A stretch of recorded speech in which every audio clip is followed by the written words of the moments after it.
नमस्कार मित्रों, SSC stenographers zone में आप सभी का स्वागत है। प्रस्तुत है हिंदी आशुलिप उच्च गति अभ्यास खंड 1 डिक्टेशन नंबर 43 और 44। गति 90 शब्द प्रति मिनट। इस डिक्टेशन के मैटर को देखने के लिए डिस्क्रिप्शन में दिए गए लिंक को फॉलो करें। डिक्टेशन शुरू होने में शेष हैं 5 सेकंड। स्टार्ट। माननीय सभापति महोदय, मैं आपका बहुत आभारी हूँ जो आपने मुझे इस बिल पर बोलने के लिए समय दिया है। यह जो बिल सहकारिता समिति को एक समिति में भेजने का निश्चय किया गया है, जिस पर कल से बहस हो रही है, उस पर मैं आपके आदेश से कुछ कहना चाहता हूँ।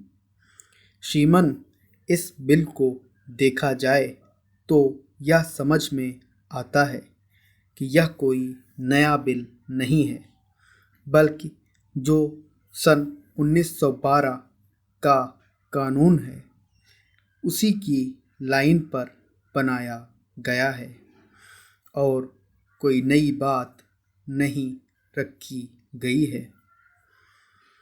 श्रीमान, इसमें सहकारी खेती की बात रखी गई है। अगर यह कहा जाए कि यह कोई नई बात नहीं है तो गलत नहीं होगा। जहाँ तक सहकारी खेती का संबंध है तो उसकी तरफ जनता और विशेषकर किसानों का बिल्कुल कोई झुकाव नहीं है और उनका झुकाव न होने के कारण उन्होंने उस सीमा तक नहीं अपनाया जितनी सरकार को आशा थी। श्रीमान, आपको मालूम है कि नागपुर कांग्रेस में यह प्रस्ताव पास हुआ है कि सहकारी खेती कराई जाए। पूरे देश में इस समय इसका जोर चल रहा है और इसको लाने के लिए न मालूम इसके कितने रूप रखे गए हैं। यह भी कहा गया है कि इसके अंदर कोई जोर नहीं है। अभी एक माननीय सदस्य कह रहे थे कि राजनीतिक पार्टी के लोग यहाँ पर सहकारिता के संबंध में कुछ कहते हैं और बाहर के किसानों से कुछ और ही कहते हैं। वे किसी से यह भी कहते हैं कि तुम्हारी ज़मीन छिन जाएगी। मैं यह निवेदन करना चाहता हूँ कि यह जो कहा गया है और किसानों के अंदर जो भावना पैदा होती है वह इस बिल से साफ स्पष्ट होती है कि वह गलत भावना नहीं है। मैं यह जानता हूँ कि जब किसान पार्टी का जोर बढ़ा और किसानों की आवाज़ ऊंची हुई तो सरकार ने और हमारे नेताओं ने यह कहना शुरू कर दिया कि हम सहकारी खेती को किसानों के ऊपर लादना नहीं चाहते, बल्कि यह तो किसानों की इच्छा पर है। लेकिन इसके साथ ही साथ एक बात मैं पहले भी निवेदन कर चुका हूँ और फिर भी निवेदन करना चाहता हूँ कि नेताओं का अपना विचार होना चाहिए।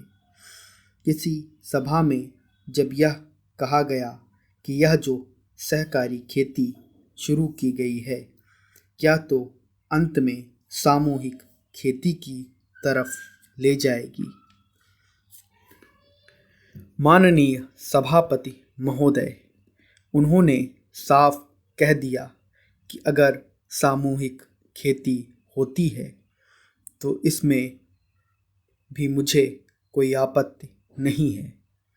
मैं यह कहना चाहता हूँ कि इस बिल को देखने से यह स्पष्ट होता है कि उस सहकारी समिति के जितने सदस्य होंगे वह अपनी अपनी जमीन को एक साथ कर लेंगे और अगर समिति से निकलना चाहेंगे तो एक साथ अधिक जमीन उसको नहीं मिल सकती है।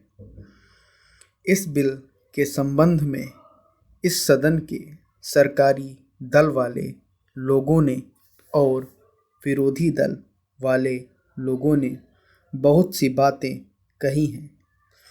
जैसा कि यह बिल है, इसको अभी समिति के सामने विचार के लिए जाना है और वहाँ से विचार होने के बाद यह सदन के सामने फिर से विचार के लिए पेश किया जाएगा।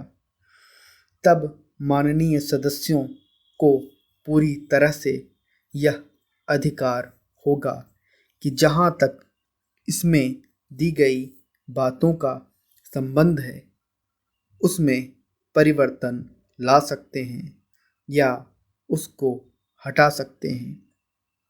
कल से जो बातें हो रही हैं वह सब नोट की गई हैं और मैंने बहुत सी बातों को सुना है। इस समिति में उन सब बातों पर विचार किया जाएगा। बहुत से माननीय सदस्यों ने इस तरह की बातें कही हैं, वह बहुत आवश्यक मालूम हुई हैं और जैसा कि मैंने कहा उन पर विचार किया जाएगा। जहाँ तक सहकारिता का संबंध है, चाहे सरकारी दल वाले माननीय सदस्य हों, चाहे विरोधी दल वाले माननीय सदस्य हों, सबकी यह मांग है कि जब हम जनता के राज में विश्वास करते हैं और अपने यहाँ जनता का राज स्थापित कर लिया है और जबकि देश में गरीबी है और उसका गलत लाभ भी उठाया जाता है, तब सहकारिता की बहुत आवश्यकता है। इसको रोकने की आवश्यकता है। यह सभी लोगों की राय है। जहाँ तक इस सहकारी बिल का संबंध है, बहुत से माननीय सदस्यों ने बहुत सी बातें इसके संबंध में कही हैं। मैं सब बातों का विवरण में तो उत्तर नहीं दे सकता हूँ, लेकिन मैं थोड़े में विशेष बातों का उत्तर देने का प्रयत्न करूँगा। जैसा मैंने अभी कहा, जब हमने अपने यहाँ जनता का राज स्थापित किया है तो हमें अपने समाज के ढांचे को बदलना पड़ेगा। हमारे यहाँ गरीबी और अमीरी चली आती है। हमारे देश में एक गहरी खाई चली आती है और आज भी समाज में गलत लाभ उठाया जाता है। स्टॉप।